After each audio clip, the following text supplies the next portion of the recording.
सभी साथियों को मेरा नमस्कार। प्राचीन भारतीय इतिहास में हम लोग प्रागैतिहासिक काल, सिंधु घाटी की जो सभ्यता थी, हड़प्पा सभ्यता, मोहनजोदड़ो सभ्यता, वैदिक युगीन सभ्यता हम लोग देख चुके हैं।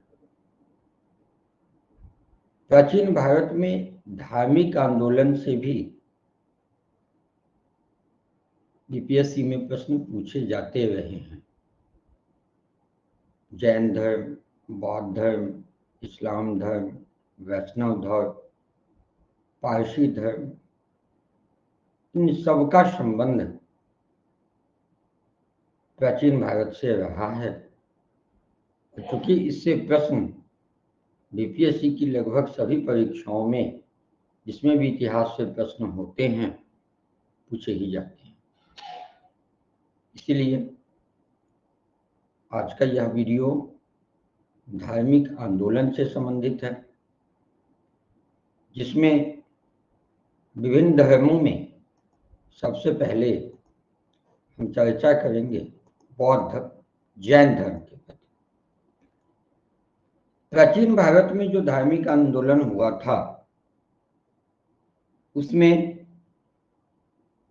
जैन धर्म के जो संस्थापक हैं और सम्राट भरत के पिता ऋषभदेव को माना गया है। अब जैन धर्म से संबंधित जो इम्पोर्टेंट पॉइंट्स हैं, जो बीपीएससी में या फिर अन्य प्रतियोगी परीक्षाओं में पूछा जाता है, उन सभी पॉइंट्स को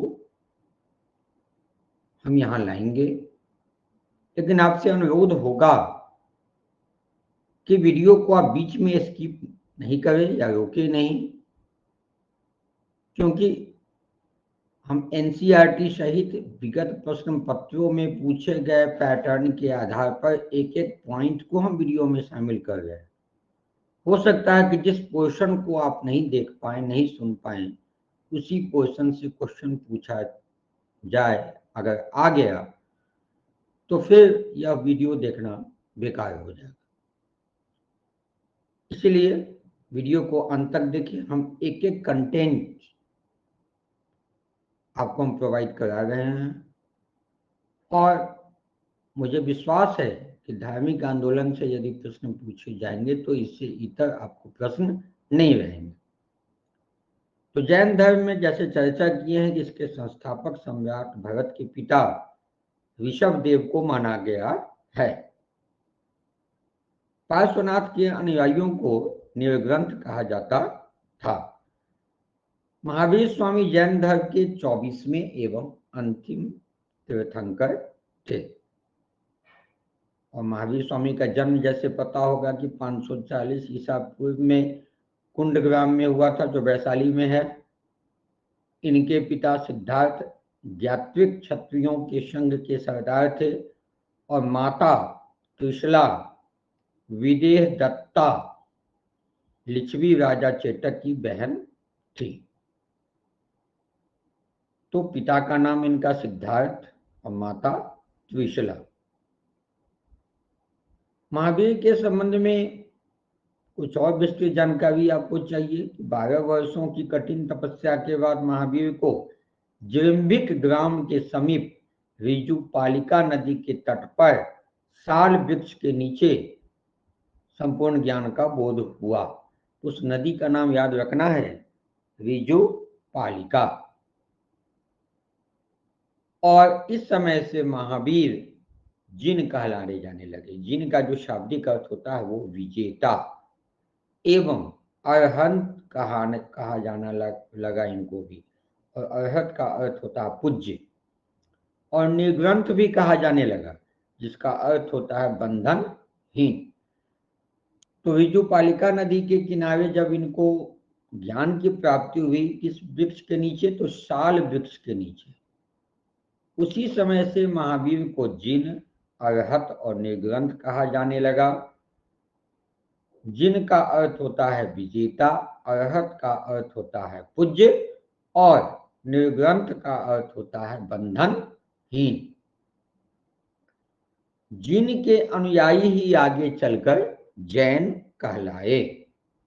महावीर का विवाह कौंडिन्य गोत्र की कन्या यशोदा के साथ हुआ। तो माता का नाम हो गया त्रिशला, पिता का नाम सिद्धार्थ और पत्नी का नाम यशोदा। अब इनकी पुत्री भी हुई थी जिसका नाम था अन्नोजा, या इसका नाम प्रियदर्शनी भी बहुत सारे बुक में आपको मिलेगा। तो अन्नोजा या प्रियदर्शनी महावीर की पुत्री थी। महावीर ने अपने सभी उपदेश प्राकृत भाषा में दिए, जिसको अर्ध मागधी भाषा भी कह सकते, पूर्ण मगधी तो नहीं है, अर्ध मागधी भाषा भी कह सकते हैं। महावीर ने अपने उपदेश जो प्राकृत भाषा में दिए, तो उसके लिए इन्होंने अपने शिष्यों को 11 गणधरों में विभाजित किया था। कितने गंधर्वों में? 11 गंधर्वों में। और 30 वर्ष धर्म प्रचार करने के बाद 468 ईसा पूर्व में, और इनकी आयु उस वक्त लगभग 72 वर्ष थी, राजगृह के समीप पावापुरी नामक स्थान पर मल राजा सुशित पाल के राजप्रसाद में इनको निर्वाण की प्राप्ति हुई। तो जन्म इनका ध्यान रखेंगे 540 ईसा पूर्व, और निर्वाण कब प्राप्त हुआ था? 468 ईसा पूर्व। जन्म स्थान कुंडग्राम और निर्वाण का स्थान कहाँ था? पावापुरी। महावीर ने गृहस्थों के लिए 5 अनुव्रत बताए हैं। क्या क्या 5 अनुव्रत थे? सत्य वचन, अहिंसा, अस्तेय का शाब्दिक अर्थ होता है चोरी नहीं करना, अपरिग्रह, अपरिग्रह का शाब्दिक अर्थ होता है सांसारिक वस्तुओं का त्याग करना, और ब्रह्मचर्य। सत्यवचन, अहिंसा, अस्तेय, अपरिग्रह तथा ब्रह्मचर्य।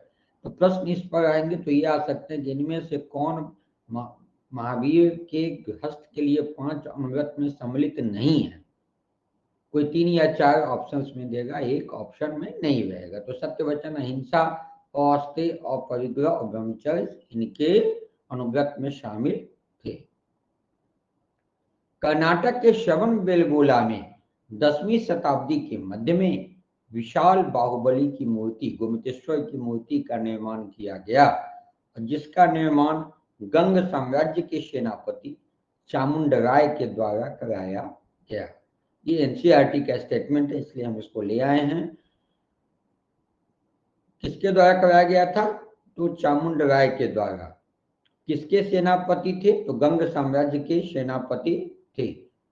और किसकी मूर्ति का निर्माण कराया गया? तो गोमतेश्वर की मूर्ति। कहाँ कराया गया? तो श्रवणबेलगोला में, जो कहाँ है? कर्नाटक में। जैन तीर्थंकरों की जीवनी भद्रबाहु द्वारा रचित कल्पसूत्र में है। तो किस ग्रंथ में जैन तीर्थंकरों की जीवनी है? तो कल्पसूत्र में है, जो किसके द्वारा रचित है? तो भद्रबाहु के द्वारा। कैवल्य जैन धर्म से संबंधित है। जैनियों द्वारा अपने पवित्र ग्रंथों के लिए सामूहिक रूप से अंग का प्रयोग किया जाता था। जैन धर्म में ईश्वर की मान्यता नहीं है। माउंट आबू स्थित दिलवारा मंदिर जैन समुदाय का पवित्र तीर्थ स्थल है, और जैन साहित्य को आगम कहा जाता है। आगम मीन्स सिद्धांत, और इसके अंतर्गत 12 अंग, 12 उपांग, 10 प्रकीर्ण, 6 छेद सूत्र, 4 आपको मूल सूत्र एवं अनुप्रयोग सूत्र आते हैं। एक बार बीपीएससी में यह क्वेश्चन पूछा जा चुका है कि जैन साहित्य आगम में कितने छेद सूत्र हैं? तो छेद सूत्रों की संख्या है 6, लेकिन हो सकता है कि दूसरे आप पूछ दे। तो आप सभी ध्यान में रखे हैं कि 12 अंग, 12 उपांग, 10 प्रकीर्ण, 6 छेद सूत्र, 4 मूल सूत्र और अनुप्रयोग सूत्र हैं। विभिन्न जैन संगीतियों से, हालांकि बहुत संगीति से ज्यादा प्रश्न पूछे जाते हैं, लेकिन जैन संगीतियों से भी प्रश्न कई बार पूछे गए हैं। प्रथम जो जैन संगीतियां हुई थी यह 300 ईसा पूर्व में पाटलिपुत्र में हुआ था, चंद्रगुप्त मौर्य के शासन काल में। तो प्रथम जैन संगीति कहाँ हुई थी? पाटलिपुत्र में। कब हुई थी? 300 ईसा पूर्व में। किसके शासन काल में? तो चंद्रगुप्त मौर्य के शासन काल में। इस समय अध्यक्ष कौन बने? स्थूल भद्र। स्थूल भद्र। और इसका परिणाम क्या हुआ कि जैन धर्म दो संप्रदायों में बट गया, श्वेतांबर और दिगंबर। तो यह भी प्रश्न कहीं घुमा के पूछ दे कि किस जैन संगीति में जैन दो संप्रदायों में बट गया, श्वेतांबर और दिगंबर? तो प्रथम जैन संगीति में, जो कब हुई थी? 300 ईसा पूर्व में। कहाँ हुई थी? तो पाटलिपुत्र में। कौन अध्यक्ष थे? तो स्थूल भद्र। द्वितीय जो जैन संगीति हुई थी वो द्वितीय शताब्दी ईसा पूर्व में कलिंग में हुई थी और कलिंग राज खारवेल के शासन काल में हुई थी। इस समय अध्यक्ष बने आचार्य संभूति और आचार्य संभूति की इस अध्यक्षता में संगीति का क्या परिणाम हुआ? संगीति का परिणाम हुआ कि जैन धर्म के प्रधान भाग 12 अंगों का संपादन हुआ। क्या हुआ? तो जैन धर्म के प्रधान भाग 12 अंगों का संपादन हुआ। तृतीय जैन संगीति प्रथम सदी में आंध्र प्रदेश में हुई थी और ये किसी के शासन काल में नहीं हुई थी। ये आचार्य अर्धवली इसके अध्यक्ष रहे हैं और इसमें अंगों का संकलन किया गया। चतुर्थ बौद्ध संगीति चौथी सदी में हुआ वल्लभी में, और पांचवी सदी में वल्लभी में हुआ था। दोनों वल्लभी में हुआ था। फर्क यही है कि चौथी सदी में जो वल्लभी में हुआ, चौथुर्थ जैन संगीति, आचार्य नागार्जुन सूरी इसकी अध्यक्षता किए और इसमें धर्म ग्रंथों का पुनः विवेचन किया गया। जबकि पांचवी जैन संगीति में अध्यक्षता किए आचार्य देवर्धि क्षमा श्रवण और इसमें परिणाम क्या हुआ कि धर्म शास्त्रों को शुद्ध रूप से संकलन हेतु किया गया। तो विगत परीक्षाओं में तृतीय, चतुर्थ और पंचम जैन संगीतियों से प्रश्न तो हमें नहीं मिले हैं, लेकिन प्रथम और द्वितीय से मिले हैं। तो आपको ध्यान रखना कि प्रथम जैन संगीति 300 ईसा पूर्व में पाटलिपुत्र में हुई, चंद्रगुप्त मौर्य के शासन काल में। स्थूल भद्र इसकी अध्यक्षता किए और इसका परिणाम हुआ कि जैन संप्रदाय दो मतों में विभाजित हो गया, श्वेतांबर और दिगंबर। और द्वितीय जैन संगीति द्वितीय शताब्दी ईसा पूर्व में कलिंग में हुआ। कलिंग राज खारवेल के शासन काल में इसके अध्यक्ष थे आचार्य संभूति और जैन धर्म के प्रधान भाग 12 अंकों का संपादन हुआ। अब जैन साहित्य से भी प्रश्न पूछे जाते रहे हैं। तो जैन धर्म के ग्रंथ अर्धमागधी प्राकृत भाषा में लिखे गए थे, जिसकी चर्चा हम किए हैं, और भद्रबाहु ने कल्पसूत्र को संस्कृत में लिखा था। इसके अतिरिक्त जाने कि आचरांग सूत्र जैन मुनियों के जीवन के लिए आचार नियम थे। तो जैन मुनियों के जीवन के लिए आचार नियम के लिए जो साहित्य था उसको कहते हैं आचरांग सूत्र। भगवती सूत्र का भी जिक्र मिलता है। तो महावीर के जीवन तथा कृत्यों एवं समकालीनों का वर्णन जिस सूत्र में है उस सूत्र को कहते हैं भगवती सूत्र। इसके साथ ही किसी किसी बुक में आपको मिलेगा कि इसमें 16 महाजन पदों का भी उल्लेख है। इसमें भगवती सूत्र में नया धम्म कहा महावीर की शिक्षाओं का संग्रह कहा जाता है। तो नया धम्म कहा साहित्य जो है वह क्या है? महावीर की शिक्षाओं का संग्रह है। 12 उपांग, इसमें ब्राह्मणों का वर्णन है, प्राणियों का वर्गीकरण है, खगोल विद्या है, काल विभाजन है, मरणोपरांत जीवन आदि का वर्णन किया गया है। किसमें? 12 उपांग में। 10 प्रकरण में जैन धर्म से संबंधित विधि विषयों का वर्णन है। छेद सूत्र में जो पूछा भी गया है, इसमें भिक्षुओं के लिए उपयोगी नियम तथा विधियों का संग्रह है। तो जैन मुनियों के जीवन के लिए आचरण नियम है आचरांग सूत्र, और भिक्षुओं के लिए उपयोगी नियमों विधियों का संग्रह है छेद सूत्र। धेरावली भी कहीं कहीं आपको मिलेगा, इसमें जैन संप्रदाय के संस्थापकों की सूची दी गई है। इसमें धेरावली में नादी सूत्र एवं अनुयोग सूत्र पूछा जा चुका है। यह जैनियों के शब्दकोश हैं, इसमें भिक्षुओं के लिए आचरण संबंधी बातें शामिल हैं।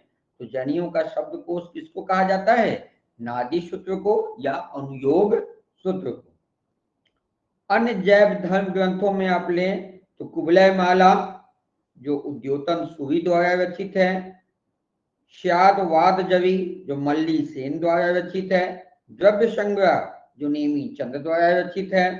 चंद्रगुप्त मौर्य के काल में मगध में अकाल पड़ने पर जैन भिक्षु भद्रबाहु के नेतृत्व में कर्नाटक चले गए, लेकिन अस्तुलभद्र के कुछ जैनियों को मगध में ही रोके रखा। कालांतर में जैन दो संप्रदायों दिगंबर और श्वेतांबर में विभाजित हो गए, जिसमें श्वेत वस्त्र धारण करने वाले श्वेतांबर कहलाए और नग्न रहने वाले दिगंबर कहलाए। श्वेतांबर संप्रदाय के उप संप्रदाय भी हो गए, जिसमें पूजेरा, मूर्ति पूजक, डेरावासा, मंदिर मार्गी, ढूंढिया, स्थानकवासी, साधु मार्गी तथा तेरा पंथी का नाम प्रमुख है।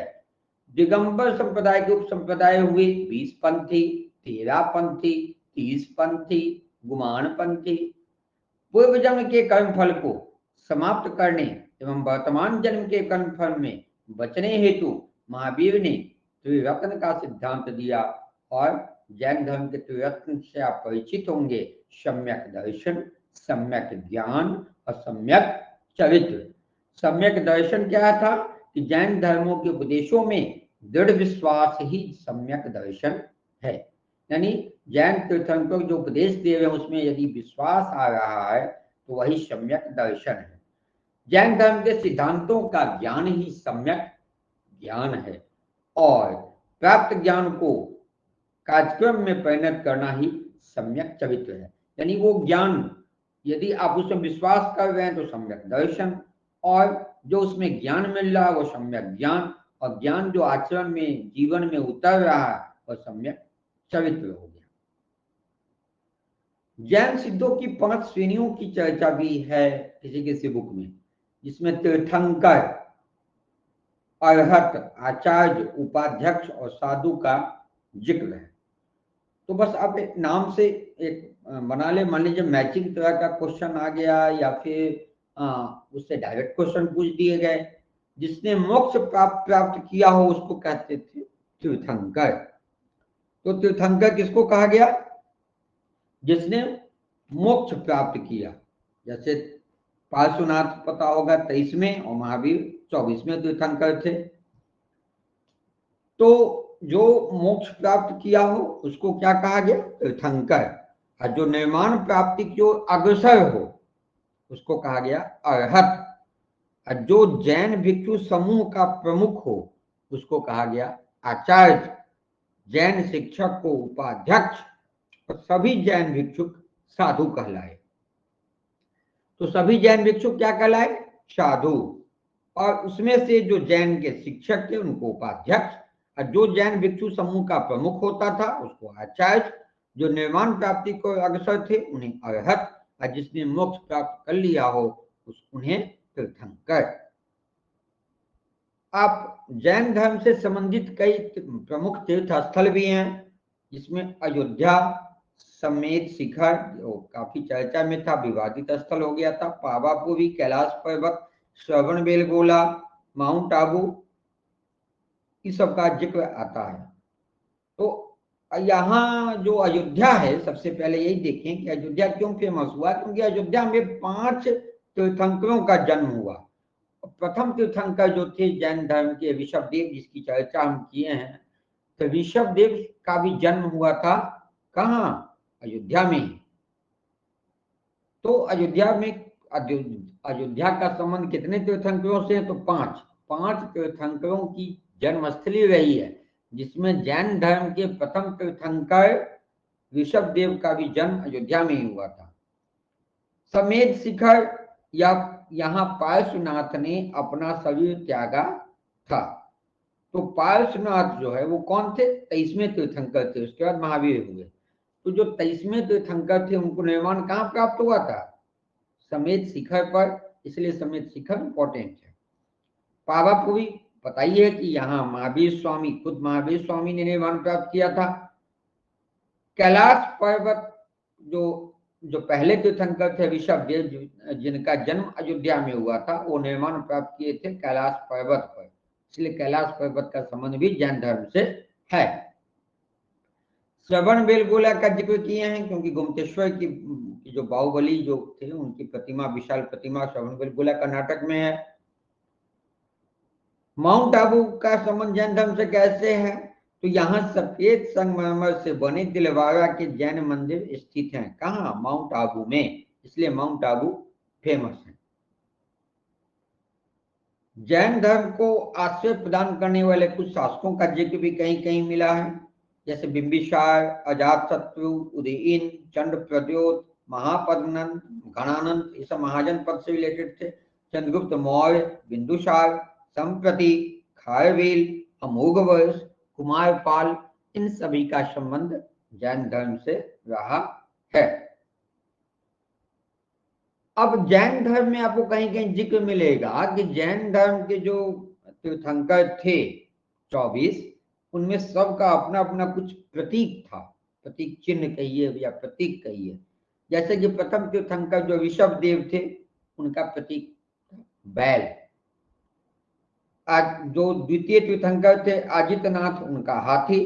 तृतीय संभवनाथ का घोड़ा। चौथे अभिनंदन नाथ का बंदर। पांचवें सुमितनाथ का चकवा। छठे पद्म प्रभु का लाल कमल। सातवां सुपार्श्वनाथ का स्वास्तिक। आठवां चंद्र प्रभु का चंद्र। नौवां पुष्पदंत का मगर।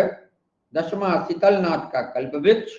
11वां श्रेयांसनाथ का गेंडा। 12वां वासुपूज का भैंसा। 13वां विमलनाथ का शूकर। 14वां अनंतनाथ का सिंही। 15वां धर्मनाथ का वज्रदंड। 16वां शांतिनाथ का सिंहदार हिरण। 17वां कुंथुनाथ का बकरा। 18वां अरहनाथ का मत्स्य। 19वां मल्लिनाथ का कलश। 20वां मुनि सुब्रतनाथ का कछुआ। 21वां नेमिनाथ का नीलकमल। 22वां अरिष्टनेमी, अरिष्टनेमी का जिक्र किए थे हम आपको वैदिक सभ्यता में, ये कृष्ण के संबंधी थे और इनका जो प्रतीक था शंख। 23वां पार्श्वनाथ का रिजदार सर्प और 24वां महावीर स्वामी का सिंह। तो इसमें से पहले के जो बैल थे और 22, 23, 24 आप ध्यान में रखेंगे। पहले जो तीर्थंकर थे ऋषभदेव, उनका था बैल। द्वितीय जो तीर्थंकर थे ये द्वितीय का छोड़ दीजिए, अजितनाथ का हाथी था, लेकिन आप 22वां याद रखेंगे। 22वां जो कृष्ण के संबंधी थे अरिष्टनेमी, ये भी तीर्थंकर थे और इनका जो प्रतीक चिन्ह था वो क्या था? शंख। 23वां जो तीर्थंकर थे वो क्या थे? पार्श्वनाथ। तो पार्श्वनाथ का था रीजदार सर्प और 24वां तीर्थंकर खुद भगवान महावीर स्वामी स्वयं थे। तो 24वें जो तीर्थंकर थे स्वामी, उनका प्रतीक चिन्ह क्या था? सिंह। तो ये जो जैन धर्म से संबंधित जो मुख्य बातें हैं जो अक्सर पूछे जाते हैं, इसका जिक्र हम कर चुके हैं। अब हम लोग चर्चा करेंगे किस पे? बौद्ध धर्म। तो पूछे जाते हैं तो बौद्ध धर्म में आपको पता है कि गौतम बुद्ध का संबंध है। गौतम बुद्ध का जन्म कहाँ हुआ था? लुम्बिनी में, है ना? कब हुआ था? 563 ईसा पूर्व में। तो 563 ईसा पूर्व में बौद्ध धर्म का ये बौद्ध धर्म के प्रवर्तक गौतम बुद्ध का जन्म हुआ था। और ये लुम्बिनी कहाँ है? लुम्बिनी वन तो कपिलवस्तु के निकट है। गौतम बुद्ध के पिता का नाम शुद्धोदन, यह क्या थे? तो शक्तगण के प्रधान थे। और माता माया देवी कोलीय गणराज्य की कन्या थी। तो माता का नाम माया देवी, पिता का नाम शुद्धोदन। इनके बचपन का नाम सिद्धार्थ था, ये सबको पता होगा। और यह भी पता होगा कि इनकी माता की मृत्यु जन्म के 7वें दिन हो गई थी। तो इनका जो लालन पालन था वो इनकी सौतीली माँ प्रजापति गौतमी ने किया था, जो इनकी मौसी भी थी। अब भगवान बुद्ध से संबंधित कुछ तथ्य यह है, उससे पहले आप यह जाने कि गौतम बुद्ध का जो विवाह हुआ था वो 16 वर्ष की आयु में यशोधरा के साथ हुआ था। बुद्ध को सारथी चन्ना के साथ रथ पर सैर करते हुए 4 घटनाओं ने सन्यास की ओर प्रवृत्त किया था। वो 4 घटनाएं कौन कौन थी? तो बुढ़ापा, रोग, मृत्यु और एक सन्यासी। 4 घटनाएं इन्होंने रथ पर चलते हुए देखा था। उस वक्त सारथी का क्या नाम था? चन्ना। क्या क्या?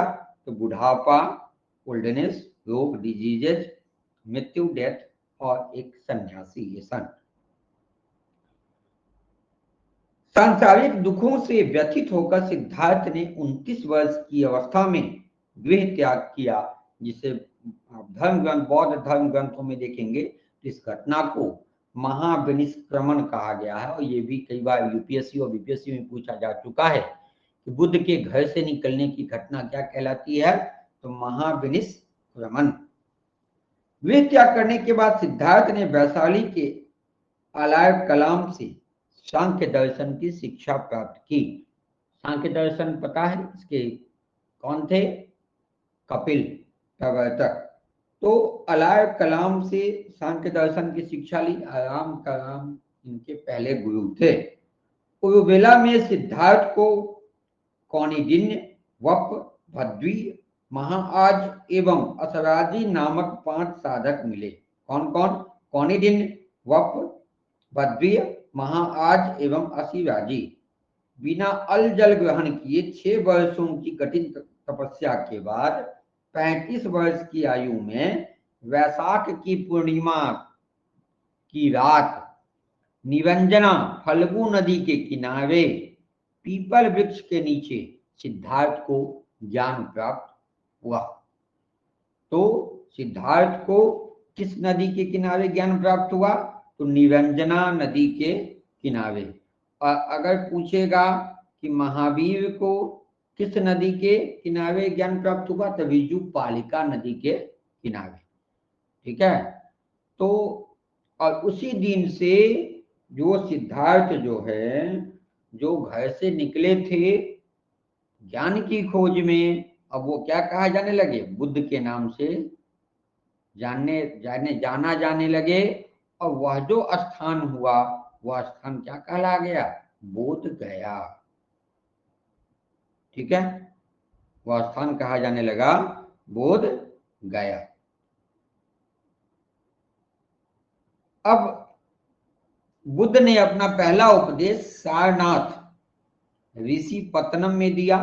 तो बुद्ध ने अपना पहला उपदेश कहाँ दिया? सारनाथ में, जिसे बौद्ध ग्रंथों में आप देखेंगे तो इसका शब्द लिखा हुआ है धर्म चक्र प्रवर्तन। धर्म चक्र प्रवर्तन। बुद्ध ने अपने उपदेश जनसाधारण की भाषा पाली में दिए। वो दिए थे अर्धमागधी या प्राकृत में महावीर, और ये दिए पाली में। बुद्ध ने आनंद के अनुरोध पर संघ में पहली बार वैशाली में महिलाओं को प्रवेश दिया था। और आपको जानकर आश्चर्य होगा कि संघ में प्रवेश करने वाली पहली महिला इनकी मौसी कहिए या सौतेली माँ कहिए या इनका पालन पोषण करने वाली कहिए, प्रजापति गौतमी थी। ठीक है। तो सबसे पहले अपनी सौतेली माँ कहिए, उन्हीं को प्रवेश दिया संघ में। और किसके अनुरोध पर महिलाओं को प्रवेश दिया? तो आनंद के अनुरोध पर। बुद्ध की मृत्यु 483 ईसा पूर्व में 80 वर्ष की आयु में कुशीनारा, जो देवरिया उत्तर प्रदेश में है, वहां हो गई। और ऐसा माना जाता है, मान्यता है, किसी किसी बुक में आपको मिलेगा कि इनके एक शिष्य थे चुंद। वो चुंद सूकर मांस खिलाए इनको और वो खिला दिया तो इनकी मृत्यु हो गई। और इसके बाद मल्लों ने अत्यंत सम्मान पूर्वक बुद्ध का अंत्येष्टि संस्कार किया। मृत्यु के बाद बुद्ध के शरीर के अवशेषों को 8 भागों में बांटकर उन पर 8 स्तूपों का निर्माण कराया गया। यानी बुद्ध का एक साथ शरीर का अंत्येष्टि नहीं किया गया, इनके शरीर को 8 भाग में काट दिया गया, बांट दिया गया, और प्रत्येक भाग पर एक स्तूप का निर्माण कराया गया।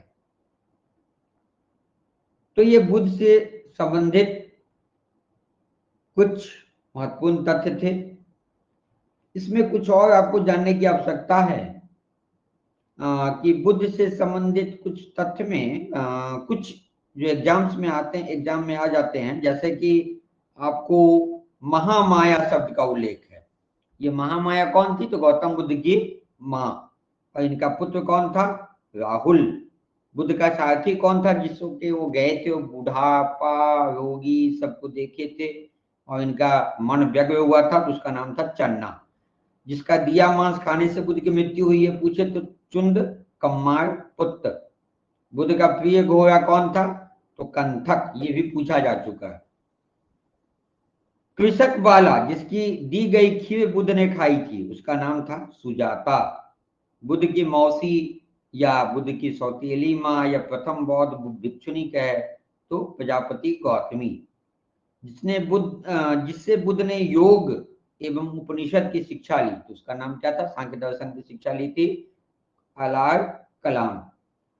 जिसे बुद्ध ने अपना अंतिम उपदेश दिया था, उसका नाम था क्या? सुभद्र।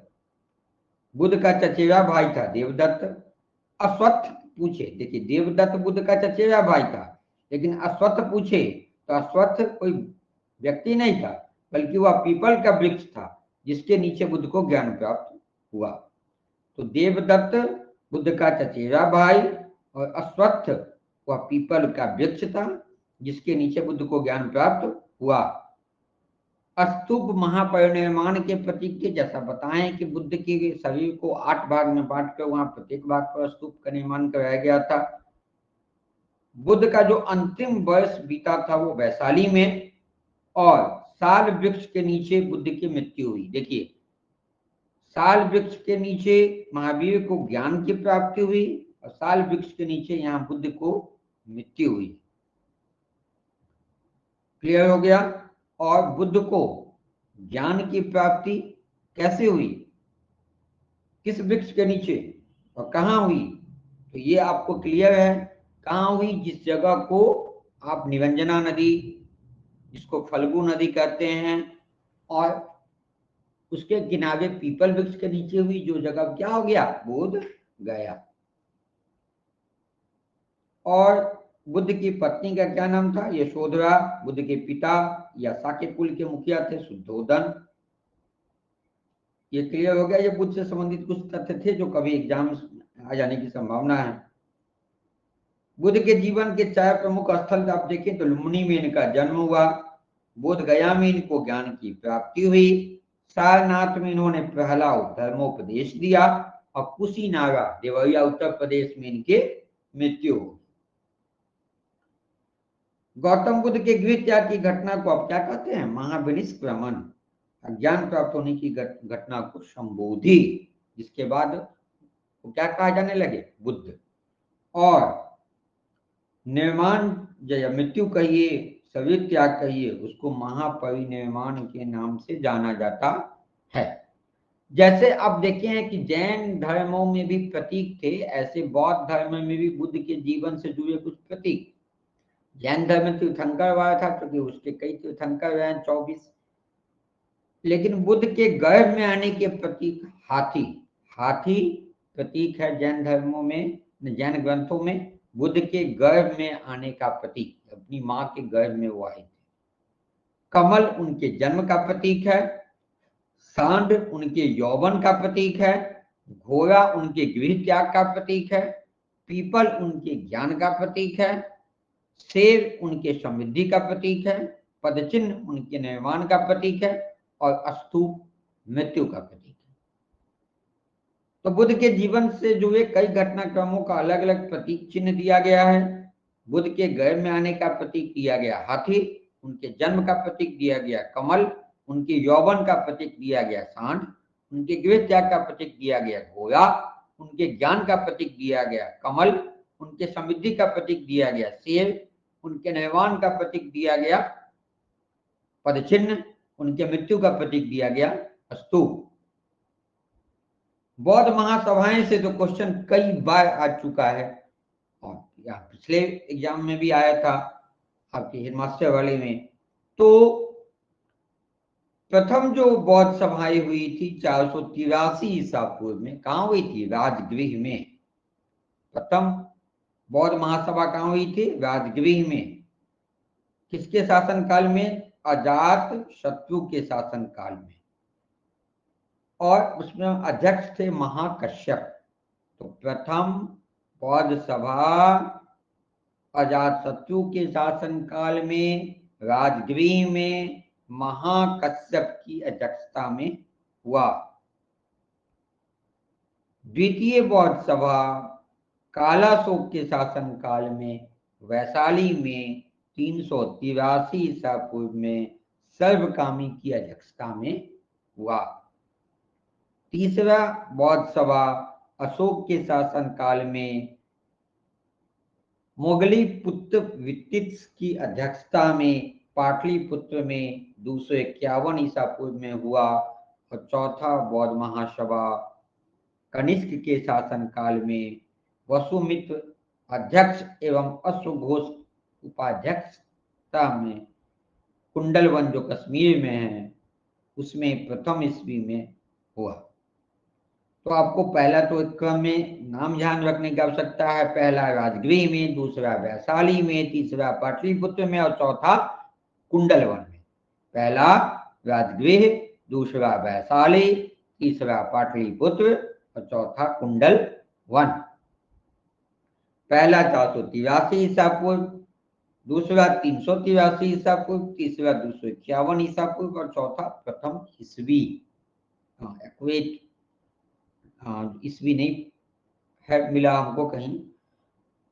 अध्यक्षता जो है प्रथम बौद्ध सभा का महाकश्यप, दूसरे के सर्वकामी, तीसरे मांगलीपुत्र तिष्य और चौथे के वसुमित्र और चौथे में उपाध्यक्ष भी बने कौन? अश्वघोष।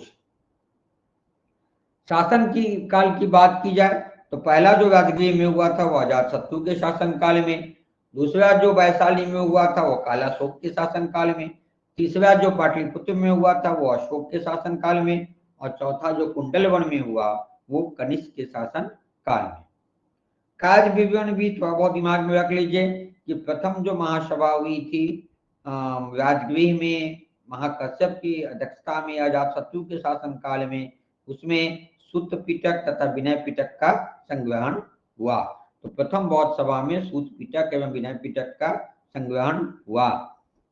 द्वितीय बौद्ध सभा में बौद्ध संघ स्थापित तथा महासंघिक में बटा।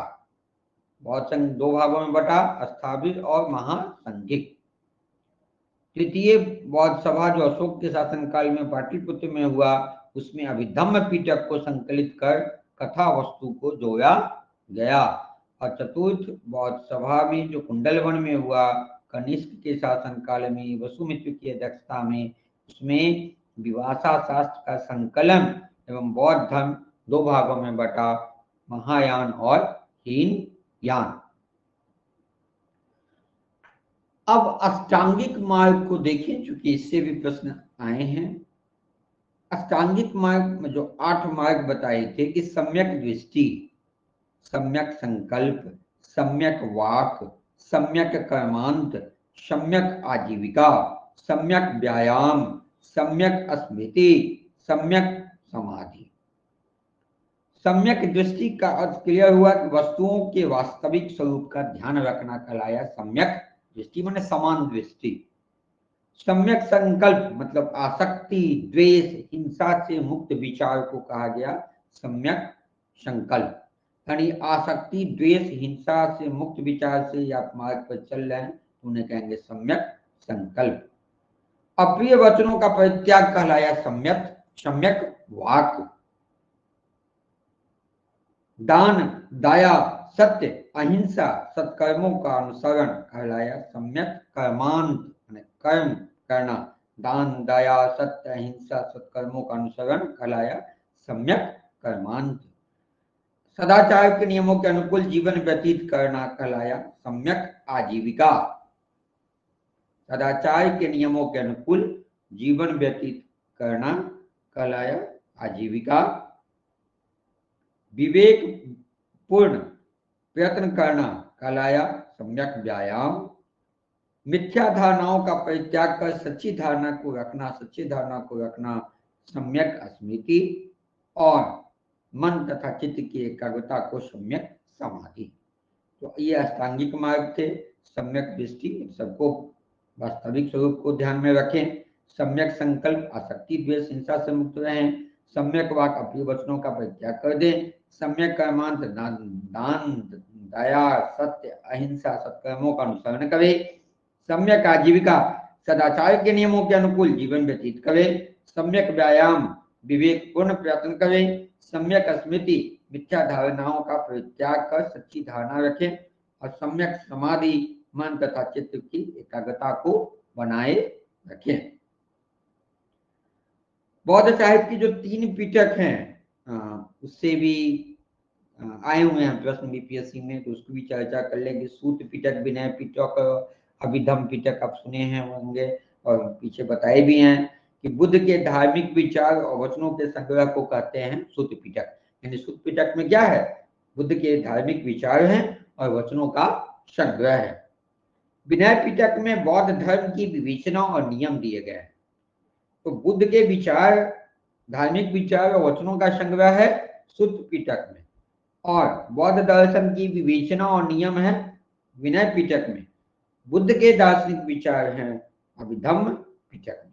तो दार्शनिक विचार अभिधम्म पिटक में, बौद्ध दर्शन की विवेचना और नियम है विनय पिटक में, और बुद्ध के धार्मिक विचार और वचनों का संग्रह हो गया सूत पिटक में।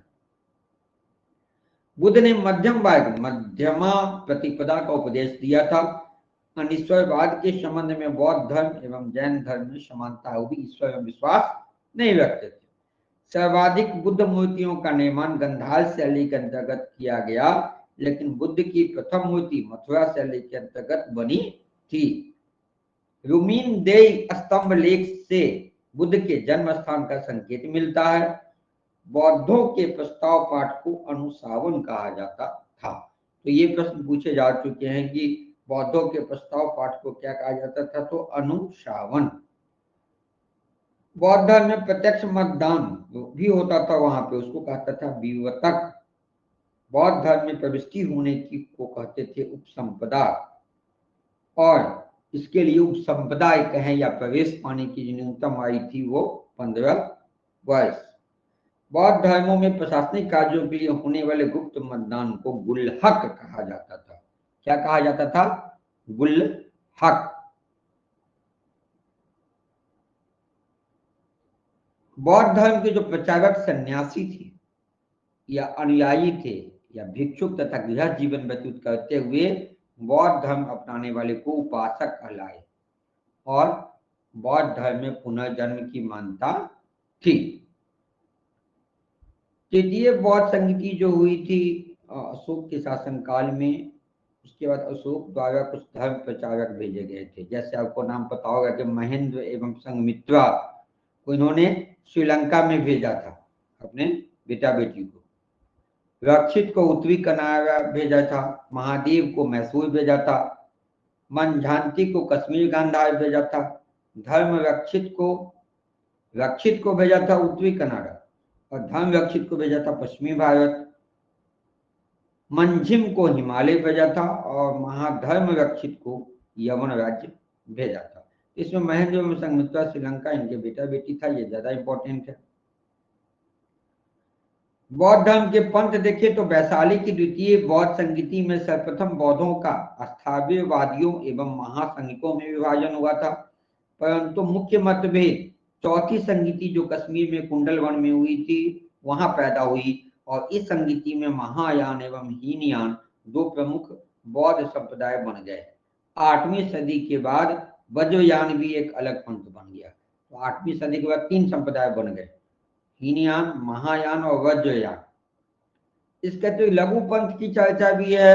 बुद्ध के महापरिनिर्वाण के बाद दूसरी तथा तीसरी सदियों में कई उपश्रेणियां बन गई। फलतः तीसरी संगति के काल तक दो मुख्य समूहों स्थाव्यवादी तथा महासंघिक में से 18 पंथों का उदय हो चुका था। वसुमित्र की 18 पंथों पर लिखित पुस्तक से विभिन्न पंथों के उदय का पता चलता है। जैसे महासंघिकों में जो पंथ उभरे थे उनमें आप देखेंगे व्यवहारिक, लोकोत्तरवादी, काकुत्वीय, बहुसूत्रीय, प्रज्ञपतिवादी, चैत्यशैल, अपर शैल, उत्तर शैल, इस सब का नाम आएगा।